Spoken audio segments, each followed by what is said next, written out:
अऊज़ुबिल्लाहि मिनश्शैतानिर्रजीम बिस्मिल्लाहिर्रहमानिर्रहीम अल्हम्दुलिल्लाहि रब्बिल आलमीन व सल्लल्लाहु अला मुहम्मद व आलिहि त्तय्यबीन अत्ताहिरीन अल-मासूमीन व लअनतुद्दाइम अला अदाइहिम अजमईन मिनल आन इला क़ियाम यौमिद्दीन। मेरा ख़्याल है ये वाला मसला हुआ था ना कि दो सजदे भूल जाए रुकू, अगली रकत के रुकू में दाखिल होने के बाद तो नमाज बातिल हो जाएगी एहतियात की बिना पर, और एक सजदा भूलेगा तो उसका बाद में कज़ा की जाएगी। यहीं तक आया था ना। हो बिस्मिल्लाहिर्रहमानिर्रहीम फरमाते हैं कि देखें मसला आप पहली रकत में हैं, ठीक है, सजदे भूलेंगे तो भी आपके आगे दूसरी रकत है, तो आपके पास रुकू तक गुंजाइश है कि आप रुकू तक उसका तदारुक कर सकते हैं। रुकू में दाखिल हो गए तो अब तदारुक का वक्त नहीं है, नतीजतन आपकी नमाज क्या हो जाएगी, बातिल हो जाएगी, ठीक है। दूसरी रकत में अगर सजदे भूल जाएँ तो तीसरी रकत अभी आगे है, उसमें भी यही बात आएगी रुकू तक पहुँचे हैं या नहीं पहुँचे हैं। लेकिन मसला ये है कि अगर चौथी रकत का यानी आखिरी रकत के सजदे भूल जाएँ तो उसके आगे तो कुछ है ही नहीं, तो उसका फिर मसला क्या बनेगा, यानी उसमें कहाँ से इसको हम इसकी बाउंड्रीज़ क्या बनेगी कि वक्त है, मौका है या मौका नहीं है। क्योंकि ये बात हमेशा ज़हन में रखें कि तदारुक उस वक्त तक हो सकता है जब तक उस तदारुक का मौका मौजूद हो, बाकी हो। अम्मा अगर मौका ही गुजर गया तो उस सूरत में फिर तदारुक मुमकिन नहीं है। रुकन का मौका अगला रुकन है, अगर एक रुकन छूट जाए तो उसका मौका कब तक है तदारुक का, जब तक कि आप उससे बाद वाले रुकन में दाखिल ना हो जाएं। इसीलिए सजदों के बाद हम सीधे रुकू की बात करते हैं। हम नहीं कहते कि आप खड़े हुए या नहीं हुए, आपने अलहम्दु सूरा शुरू किया या नहीं किया, नहीं, डायरेक्ट रुकू की बात करते हैं, इसलिए कि रुकन के छुटने के बाद उसकी तदारुक का मौका है अगला रुकन। अगले रुकन से पहले आपको तदारुक अगर यानी याद आ गया कि भूला हूँ तो आप तदारुक कर सकते हैं अगर अगले रुकन में अभी तक दाखिल नहीं हुए। लेकिन अगर अगले रुकन में दाखिल हो गए और फिर याद आया कि मैं तो मसलन दो सजदे भूल गया था, तो तदारुक का वक्त ख़त्म हो चुका। आखिरी रकत में क्या मसला बनेगा, उधर क्या उसकी बाउंड्री बनेगी तदारुक के लिए। कहते हैं कि अगर कोई दोनों सजदे आखिरी रकत में भूल जाए, यहाँ तक कि सलाम कह दिया, यानी सलाम कहने के बाद उसको एकदम ख्याल आया कि मैं सजदे तो किए ही नहीं थे, तशहुद पढ़ लिया, सलाम पढ़ लिया, लेकिन सजदे नहीं किए थे, वो तो रह ही गए। कहते हैं कि अब अगर पहली चीज़ ये कि इसने कोई ऐसा काम अंजाम ना दिया हो कि जो चाहे भूले से अंजाम दे, चाहे जानबूझ के अंजाम दे, चाहे गलती से अंजाम पाए, नमाज बातिल हो जाती हो। मतलब वज़ू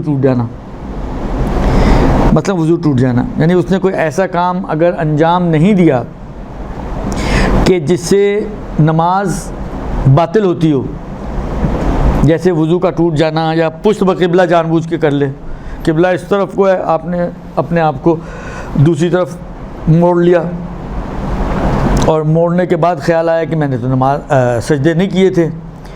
तो अगर इसने कोई ऐसा काम अंजाम न दिया हो कि जिससे अमदन या साहवन करने से नमाज बातिल होती हो,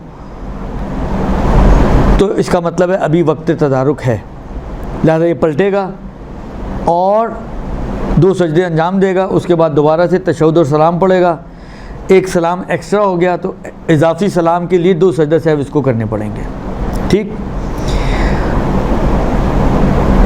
एहतियात वाजिब की बिना पर। लेकिन अगर उसको कोई ऐसा काम अंजाम देने के बाद याद आए कि जो नमाज के साथ मुनाफात रखता हो, यानी नमाज और वो दूसरा फेल आपस में मैच ना करते हो, जैसे वज़ू का टूट जाना मसलन, या पुश्त बक़िबला हो जाना, या जानबूझ के आपने किसी से बातचीत कर ली, ये सारे वो चीज़ें जो मुनाफी हैं ना नमाज की।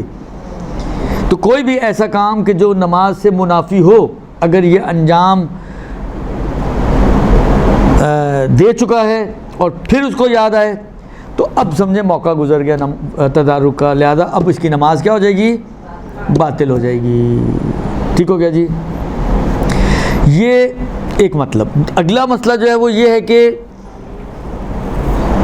किसी को यही सिचुएशन यही है कि दोनों सजदे भूल गया है, एक सजदा भूल गया है आखिरी रकत का, तो अगेन यही दो सूरतें बनेंगी कि जब इसको याद आया तो कोई मुनाफी अंजाम देने से पहले याद आया है तो वक्त तदारुक है, लिहाजा तदारुक करेगा और अपनी नमाज को अगेन कंटिन्यू करते हुए ख़त्म करेगा और बेजा सलाम का एक सजदा सहव इसको अंजाम देना पड़ेगा, एक से मुराद एक पेयर, ठीक है ना।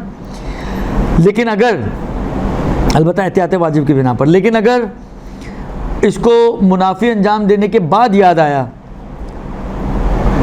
तो इसकी नमाज सही है। मैक्सिमम क्या है? मैक्सिमम ये है कि इसको देखिए, ये शायद मैंने पहले भी एक आध दफ़ा अर्ज़ किया लेकिन नहीं भी किया तो अभी आगे आएगा कि आगा सिस्तानी के नज़दीक एक थोड़ा सा इख्तलाफ है फतवे में आगा सिस्तानी और आगा खुई खुमैनी वगैरह के दरमियान कि आगा खुई खुमैनी या और दूसरे मराजईन इस बात के कायल हैं कि अगर आप तशहुद भूल जाएँ तब भी कज़ा वाजिब है और अगर आप एक सजदा भूल जाएँ तब भी कज़ा वाजिब है। आगा सिस्तानी तशहुद में कज़ा को वाजिब समझते हैं, सजदे में कज़ा को वाजिब नहीं समझते। लिहाजा अगर एक सजदा कोई भूल जाए और तदारुक का वक्त ख़त्म हो जाए तो नमाज सही है उसकी। लेकिन कहते हैं कि एहतियात मुस्तहब ये है कि वो दो सजदा सहव अंजाम दे। ये भी मैंने आपकी खिदमत में अर्ज़ किया था कि आगा फरमाते हैं कि जब भी कोई भी कमी या ज़्यादती हो जाए और ये कमी और ज़्यादती उस लिस्ट वाली में से ना हो कि जिसमें वाजिब है सजदा सहव, यानी वो 5 चीज़ें, तो ऐसी सूरत में आपको क्या करना पड़ेगा? एहतियात मुस्तहब ये कि 2 सजदे सहव अंजाम दें। यार ये मुझे लगता है कि 1 मिनट ठहरिएगा।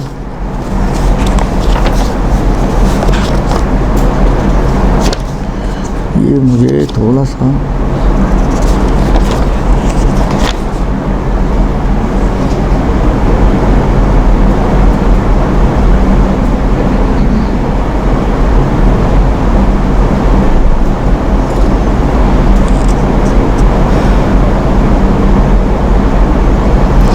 इसमें इन्होंने वही एक सजदे की क़ज़ा में उन्होंने एहतियात मुस्तहब लगाया है कि उसको अंजाम दे, लेकिन तशहुद में कज़ा को वाजिब समझते हैं।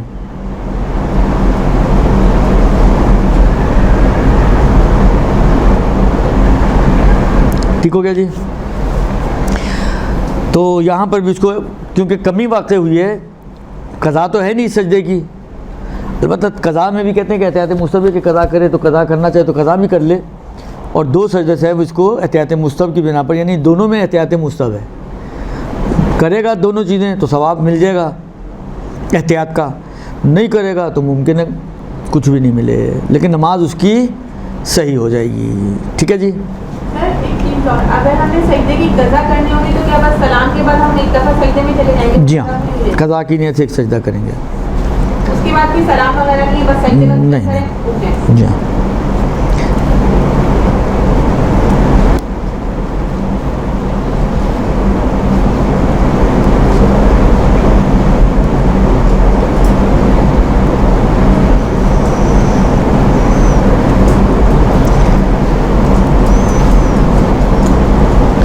अच्छा, अब देखिए कुछ चीज़ें सजदे में वाजिब हैं। पहली चीज़ कि इंसान का बदन सजदे में सुकून की हालत में हो। दूसरा, सजदे में ज़िक्र पढ़ना वाजिब है। ठीक है ना, वो आदाए सजदा रखने के अलावा की बात कर रहा हूँ, यानी जब आप सजदे की पोजीशन में हैं तो इस पोजीशन में 2 चीज़ें आपकी ज़िम्मेदारी और बनती हैं। एक तो ये कि आपका बदन जो है वो सुकून की हालत में हो, और दूसरा ये कि आप ज़िक्र पढ़ें जो वाजिब ज़िक्र है। ठीक है ना, लेकिन फ़र्क कहते हैं कि अगर कोई शख्स ये दोनों चीज़ें या दोनों में से कोई एक चीज़ भूल गया और सजदे से सर उठाने के बाद उसको ख्याल आया कि मेरा बदन तो हिल रहा था या मैं तो ज़िक्र तो मैंने पढ़ा ही नहीं, तो इसकी नमाज अगरचे वाजिब थे लेकिन आपको मालूम है ये सारी चीज़ें वाजिब गैर रुकनी में जाती हैं, लिहाजा भूले से अगर ये कम हो जाएँ तो नमाज बातिल नहीं होती। ठीक है जी, तो इसकी नमाज बातिल नहीं होगी। इसी तरीके से 2 सजदों के दरमियान बैठना ज़रूरी है कि इंसान, यानी हम ये नहीं कर सकते कि ये पेशानी रखी थोड़ा सा उठे फिर वापस रख दें, नहीं, ज़रूरी है, वाजिब है कि 2 सजदों के दरमियान बैठा जाए, बदन सुकून की हालत में आए, अल्लाह अकबर, अस्तगफिरुल्लाह रब्बी व अतूबु इलैह, फिर अल्लाह अकबर, ये आपको सुकून की हालत में पढ़ने हैं। और उसके बाद सजदे में जाना है। लेकिन अगर कोई शख्स ये दरमियान का बैठना भूल जाए, सर उठाया बस उठाते ही वापस रख दिया, होता है बाज़ औक़ात ज़हन कहीं और होता है, नमाज भी पढ़ लें, कुछ दूसरी कहानियाँ भी साथ साथ चल रही हैं, बस सर उठाया और बेख्याली में रख दिया वापस सर। वो जो बीच का बैठना वाजिब बैठना था वो आपका स्किप हो गया। तो कहते हैं इसमें भी क्योंकि भूले से हुआ है, गलती से हुआ है, तो नमाज आपकी सही है, नमाज में कोई मुश्किल नहीं है। ठीक है जी। हो, ये आपका हो गया जनाब अली सजदा।